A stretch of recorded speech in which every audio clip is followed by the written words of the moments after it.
जहां सांस थम जाए। अभिमन्यु।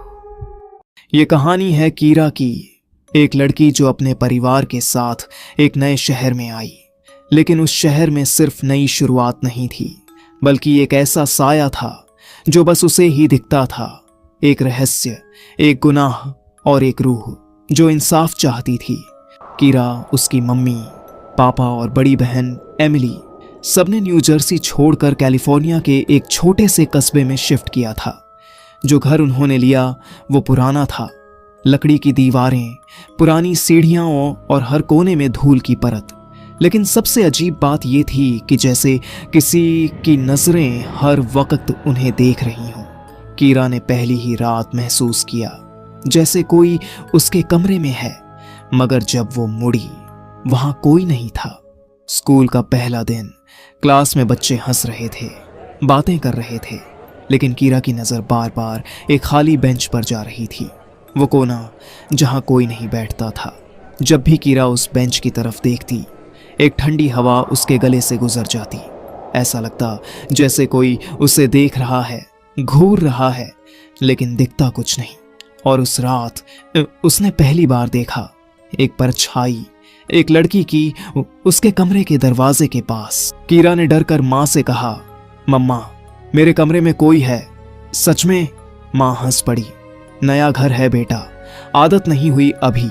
लेकिन अगले दिन कीरा ने उस साया को फिर देखा, इस बार साफ। एक लड़की फटी पुरानी ड्रेस में, बाल बिखरे हुए और आंखें सफेद, बिना पुतलियों के। लेकिन अजीब ये था कि वो साया कुछ कह रहा था। उसकी आंखों में डर नहीं था, बस एक सवाल था, एक दर्द था। मुझे मदद चाहिए। वो बुदबुदाई।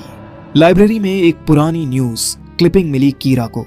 हेडलाइन थी, 16 साल की लड़की की हिट एंड रन में मौत, कोई आरोपी नहीं मिला, केस बंद। तस्वीर में वही लड़की थी, वही जो उसे दिखती थी। नाम था लिली और उसके मरने की तारीख थी 10 साल पहले की। कीरा का दिल धड़क उठा।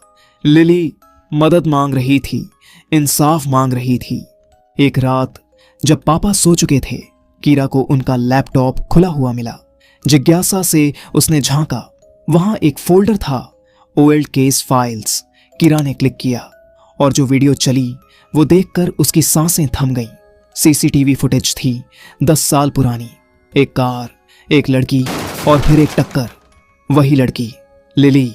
लेकिन कार से बाहर निकले इंसान का चेहरा साफ दिखा। वो उसके पापा थे। कीरा को यकीन नहीं हुआ। पापा ने किसी को मारा और छोड़ दिया। उस रात कमरे में अचानक लाइट चली गई, खिड़की अपने आप खुल गई और एक ठंडी लहर भीतर आई। कीरा ने जैसे ही मुड़कर देखा, लिली उसके सामने खड़ी थी। इस बार वो डरावनी नहीं लगी, वो रो रही थी। मैं बस ये चाहती हूं कि जो मेरे साथ हुआ वो सबके सामने आए, मुझे चैन मिल जाए। कीरा के हाथ कांपने लगे, पर उसने हिम्मत की। मैं करूंगी कुछ, मैं तुम्हारा सच सबको बताऊंगी। अगली सुबह कीरा ने अपने पापा से सीधे पूछा, क्या आपने लिली को टक्कर मारी थी? पापा चुप हो गए, धीरे से बोले, वो एक हादसा था। मैं डर गया था, पुलिस के पास नहीं गया। लेकिन हर रात उसकी साया मेरी आत्मा को जलाता है। कीरा की आंखों में आंसू थे। उसने वीडियो अपने पापा को दिखाया।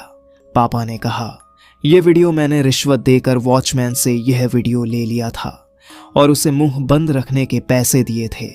मैं काफी डर गया था। अब और छुपाने से क्या मिलेगा पापा? उसे चैन चाहिए और आपको भी। जब पापा को यह पता चला कि उनकी एक पुरानी गलती की वजह से एक आत्मा आज उनकी अपनी बेटी की जिंदगी में दर्द बनकर छिपी है, तो वो अंदर से टूट गए। पहली बार उन्होंने महसूस किया कि लिली के माता पिता के दिल पर उस दिन क्या बीती होगी।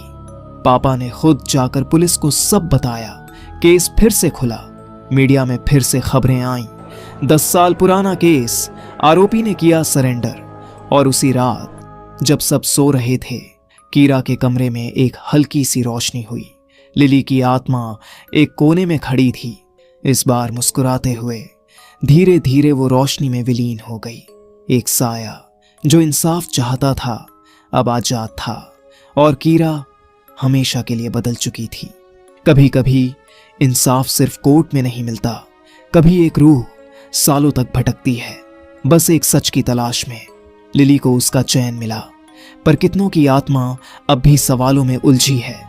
कीरा ने डर को मात दी और एक बेमिसाल हिम्मत दिखाई। शायद हम सब के भीतर एक कीरा है जो अंधेरे से नहीं, सच से डरता है। चैनल को सब्सक्राइब कीजिए, बेल आइकन दबाइए, क्योंकि मैं अभिमन्यु हर हफ्ते लाता हूं एक नई डरावनी हकीकत। तब तक रोशनी में रहिए और अंधेरे से सावधान रहिए। नई कहानी हर सैटरडे रात 10 बजे। अभिमन्यु।